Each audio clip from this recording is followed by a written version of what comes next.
theory were thought to be extraordinarily difficult to comprehend. British astronomer Sir Arthur Eddington.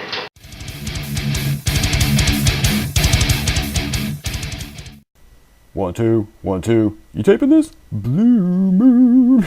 Hey, what's up, people? Hopefully I got the audio issues that were encountered last week worked out and things sound better.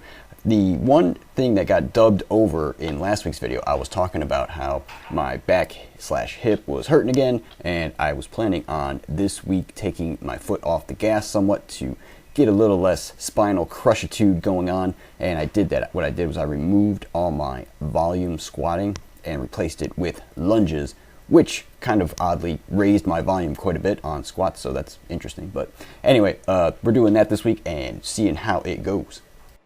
And that actually brings up a fun story from long ago. And as a side note, it's kind of interesting how memory works. Like, the stuff is there, but it only pops out kind of when it applies. It's weird. Anyway, back in the old days, we used to sneak into the YMCA to use the weight room, because apparently if you didn't sneak in, you had to pay money or something. I forget. But anyway, we used to use the horizontal leg press sled. And I remember the CDE mentioned, hey, my dad doesn't like this machine. And the rest of us were like, why not? And he said, because it compresses your spine. And at the time, I recall thinking, well, why is that necessarily bad? Well, I think I know now, and who could have guessed? It looks like the elders may have been onto something. Shocker. But anyway, moving on, we had a good Saturday, Sunday of bench work. Crushed out 220 for 6 sets of 5 on Saturday, and then on Sunday, after doing my dead bench of 220 and my doubles with 240, knocked out 200 for 4 sets of 8, and managed to pull that off in the 3 rest periods, being 2 minutes, 2:30, and 3 minutes. So that is excellent, getting that good volume work.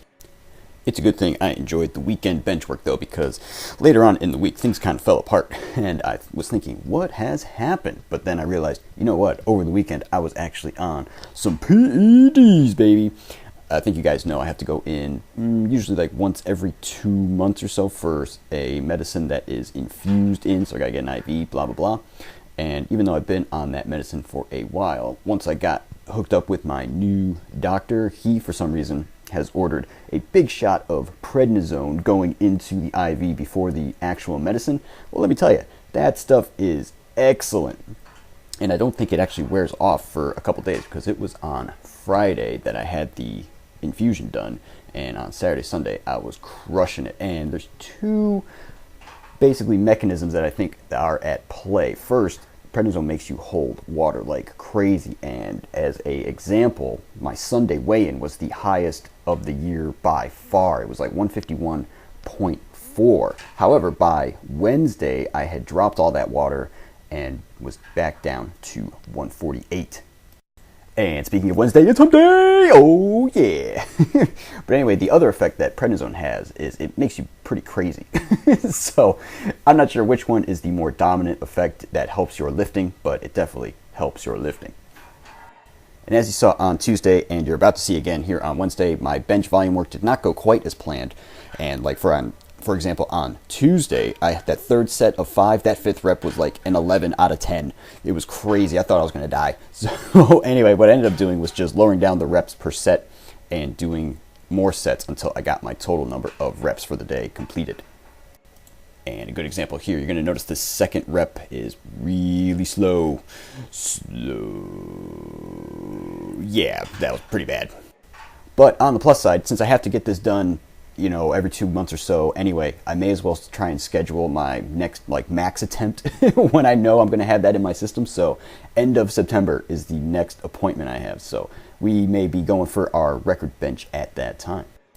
So that is pretty much going to wrap things up for this week, people. I definitely noticed that the lunges, as opposed to crazy amounts of volume squatting, did seem to help my back/hip quite a bit. Kept the pain down to a dull roar, as opposed to, oh my God, that's terrible. So we're going to keep that up for the next at least few weeks and see how things go. And the week 31 volume data screen, yeah, like I said before, lunges added quite a bit of volume to my squats, and also added some chin-ups to my Monday and Thursday workouts, so got some extra back in there as well. So we had a total of just over 200,000 pounds for this week. And 2018 goals update screen, yeah, we are knocking on the door of 5 million pounds for this year. Almost made it this week, but not quite. Anyway, for the 12K chin-ups, we are currently at 75.22 for the year.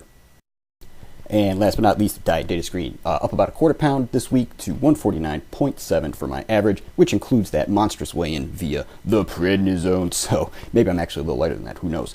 Anyway, people, I will catch you next time. Take care. Bye.